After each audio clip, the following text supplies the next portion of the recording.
And here I thought the attacks on New York Times Magazine writer Nathaniel Rich were the ultimate in baseless criticism. If I live to be 100 years old, I will never grasp the argument, advanced here by Young Turkey and Jimmy Dore, that MSNBC star Rachel Maddow is somehow responsible for the American electorate not being terribly concerned about Russian manipulation of the 2016 election. Is there a subculture on the left that prefers to blame media bogeymen for social problems, rather than confront harsh realities about American political culture?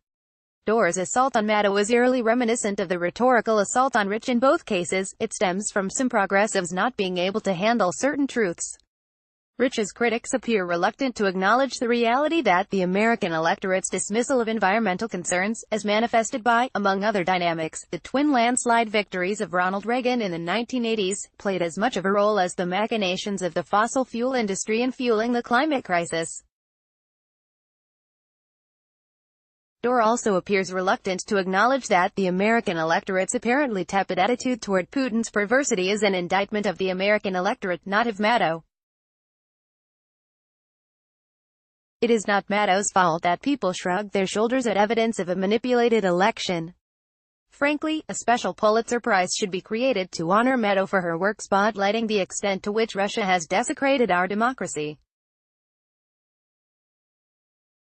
She is nothing short of a one-woman Woodward and Bernstein for the digital age, probing for answers to every question about the foreign chicanery that allowed Donald Trump to seize control of the White House. If the American electorate chooses to ignore inconvenient facts, their children and grandchildren will ultimately suffer the consequences. Same with climate change, no? A country willing to pay attention to the evidence Maddow has brought to light would be a country that would resist the machinations of this administration from coast to coast. A country unwilling to pay attention to such evidence will be a country that will never fully heal from the wounds Putin and Trump have inflicted. Maddow can't force people to care. That's not her job. Her job is to pursue the truth and find the facts. She's damn good at it, always has been. Next month marks the 10th anniversary of the debut of Maddow's MSNBC show. Shortly after its premiere, then New York Times television critic Alessandra Stanley observed, "One of the oddities of an era that is considered so partisan and polemical is how insulated political expression really is on television." Sunday talk shows like Meet the Press sometimes bring in two opponents who sit side by side and disagree in turn, but the camera quickly moves on to regular panelists, journalists and columnists, who cozily take turns making standalone pronouncements.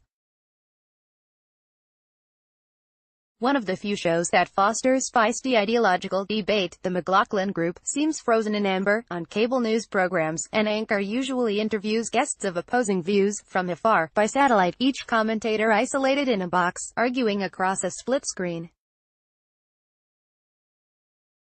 One reason The View has become destination viewing in this election season could be that panelists of different viewpoints argue face-to-face and eye-to-eye. Good debate isn't just dueling talking points, it's a clash of personalities and ideology in the same room.